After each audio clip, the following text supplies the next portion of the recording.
everyone. Welcome to a new episode of BMC Global Live Al-HILAL Health World, Nothing But Lifestyle.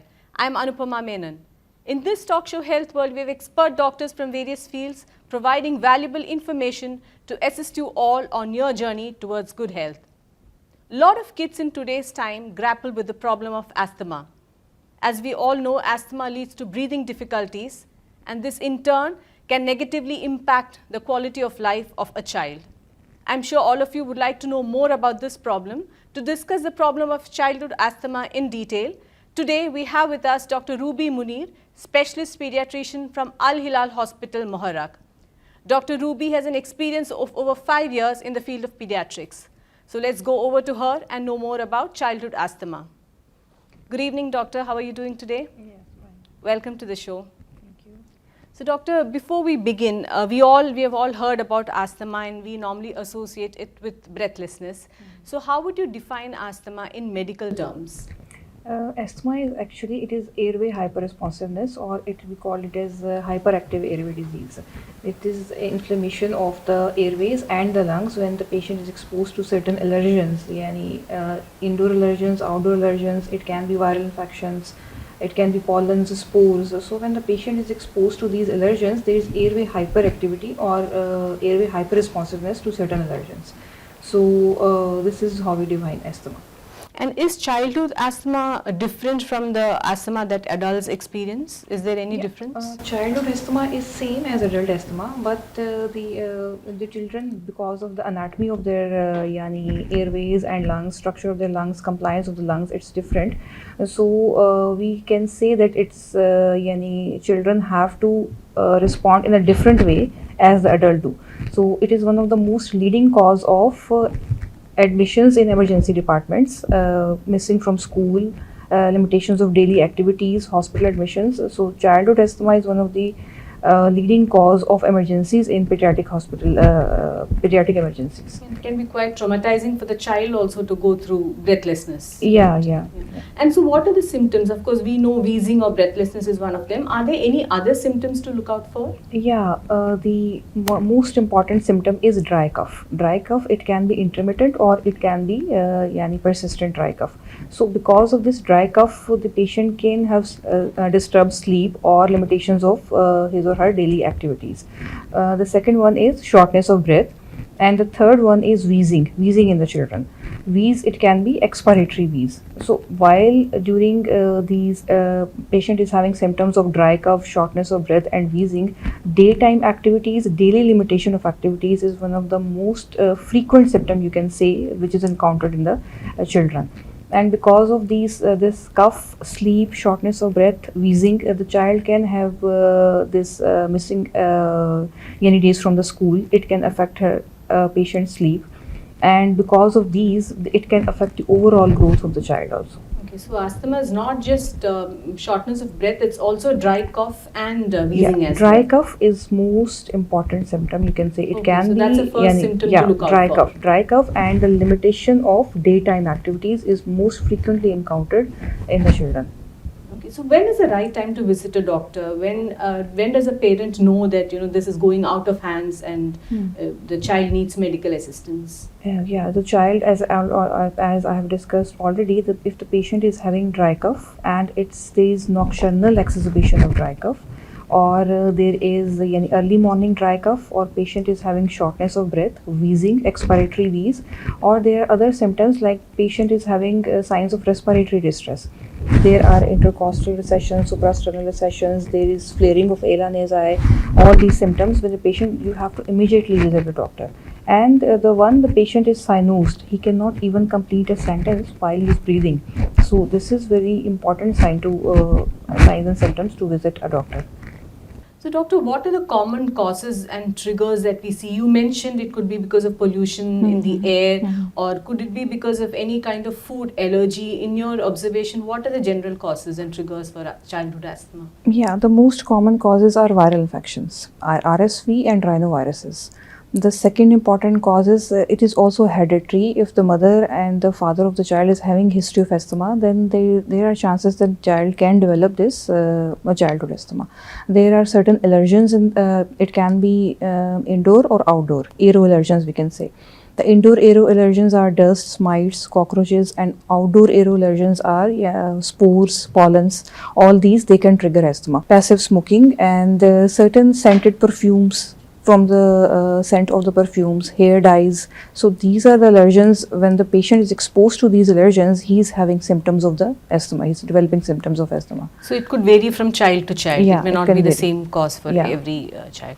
And it also this is hereditary, right? So to Yeah. a certain extent, it can be passed on from either the father or the mother. Yeah, if the patient is having history, yani is having history of asthma in father, mother, or first degree relatives, then it is Chances are more chances are that- more. Yeah.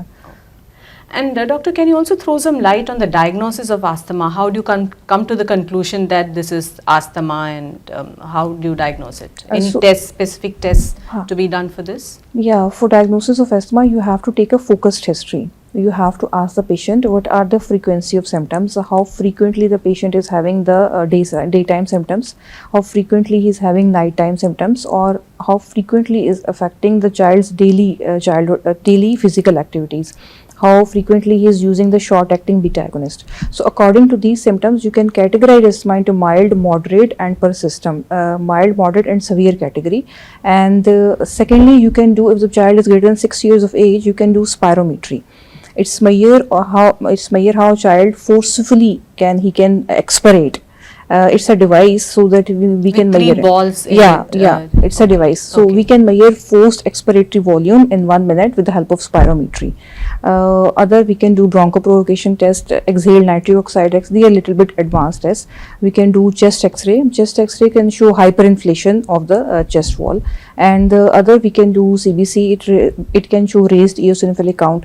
So these are the tests we can use to diagnose the asthma. And Most important is history. You have to take a focused history and categorize asthma mild, moderate, and severe. severe. Yeah. So if he is falling in mild category, he can be having symptoms less than 2 days per week. In moderate, patient can be having symptoms throughout daily. He can have daytime symptoms, and in the severe category, throughout the day he can be having the symptoms. So we can categorize according to night symptoms, the use of short-acting beta agonist, but daytime symptoms we categorize according to mild, moderate, and severe category of this. So there are three categories: Yeah, mild, three categories. moderate, and severe. And it's very important to know the history, the frequency of the wheezing and the shortness of breath, Yeah. and how much it affects the daily activities of the child. Yes, right? to categorize asthma. To So find categorization, we have, according to category, we have to manage the patient. Okay. We have to use inhaled steroids or long-acting beta agonists. So to categorization is important for the management of the this asthma. So, can you talk a little bit about management of asthma? What are the medicines used? I'm sure a lot of our viewers are familiar with inhalers and all that. So, if you could just elaborate it a little bit. So, asthma management is necessary to provide the patient a symptom-free period to focus on the current status of the child and to provide him a symptom-free period to reduce the further exacerbations of asthma. So, divide the treatment into 2 parts. First is early rescue therapy. In rescue therapy, we have to provide immediate relief of the symptoms. You have to give him, we can give inhaled short-acting beta agonist, salbutamol you can say. It can be inhaled, it can be oral. And we can give him a short course of steroids, 5 to 6 days. And then we But come... steroids, it's not really harmful for the child, right? No. There's no need to They worry are about beneficial for the child. So to provide quick relief of the symptoms, we have to give short course of, steroids. sometimes we have to give short course of steroids. Okay. And long-term management, we use long-acting beta agonist and inhaled corticosteroids. Again, I have already said that we divide into mild, moderate, and severe. So from mild, moderate to severe, we increase the dose of inhaled corticosteroids, and plus we add on long-acting beta agonist. Sometimes we combine both inhaled corticosteroids and long-acting beta agonist depending on which category the patient is falling. So what is an asthma action plan? What should the parents keep in mind, when a child gets asthma? Is there any tips for the viewers on how to deal with it? Yeah, asthma action plan is basically focused on the daily symptoms, how frequently the child is having the daytime symptoms, and to reduce the frequency of the exacerbations of the asthma. So in asthma action plan, the doctor has to formulate a proper asthma action plan, and same should be given to the caretakers, like parents. mostly. Yeah. Grand. So in asthma action plan, we use we have to make a certain plan for children greater than 6 years of age. We just divide, we do peak flow meter, we use peak flow meter, and we divide it into 3 zones: green, yellow and red zone. So according to the zone, if he's in a green zone, peak flow meter, it falls in green zone, it means the asthma is well controlled. If it's in yellow, it's moderately controlled, and if it's in red zone, it's poorly controlled asthma. So according to this well controlled, moderately controlled and poorly controlled asthma, we add on the treatment, or we just step down. We call it step up and step down treatment. In step up treatment, if the patient is falling in green zone, we can stop the medicine or decrease the dose of inhaled corticosteroids. But if it's in the red zone, we have to increase the dose of steroids or add on another drug. So this is the way we make asthma action plan. And would you suggest any lifestyle modifications, since the triggers could be found in the environment outside? Is it okay even if the child goes out, or should the child stay indoors? So what are the lifestyle modifications that a child can do? In lifestyle modifications, first we have to educate the parents. They have to make a list of allergens. Which allergen child is allergic to, or after exposure to certain allergens, the child is having symptoms of this asthma. So these allergens can be environmental, it can be dust, it can be spores, pollens inside the house, it can be carpets or pets, dander. So I think the parents have to observe the child, and then maybe make a journal and then find out what exactly is the trigger. Yeah, it can be any child. If child is allergic to scented perfumes, hairsprays, and so even they can passive smoking also. Passive smoking. So they have to eliminate these from the environment, or avoid these to avoid the triggers of the asthma. And is this childhood asthma, I mean, can a child outgrow this asthma, or does this last lifelong? Once a child is prone to it, does it mean that throughout his or her life he'll be having asthma? It depends upon the category. If the child is in the mild category, he can outgrow. But in moderate, 50% of the children, they can develop asthma in adulthood.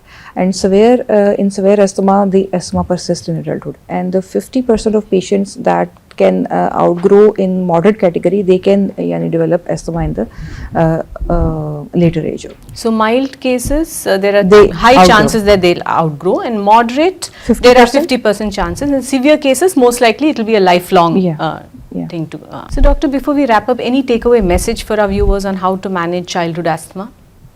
Yes, I would say that if the child is having asthma, the patient should learn how to live with it. They should give maximum to their child.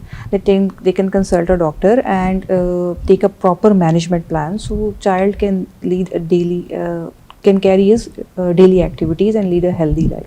So timely medical intervention is extremely important, and I think parents also need to be aware and look out for all the red flags and what the triggers are. So I guess once they know what causes this, then half the problem is solved. Yeah. So thank you so much, doctor, for joining us on the show today. Thank you for explaining to us in detail about childhood asthma. Thank you once again.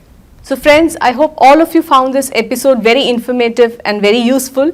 For more informative episodes like this, don't forget to tune in to BMC Global Live Al-Hilal Health World every Tuesday at 8 p.m. Please make your health a priority. Stay strong, stay healthy and stay happy. Till we meet again next time, this is Anupama signing off. Good night.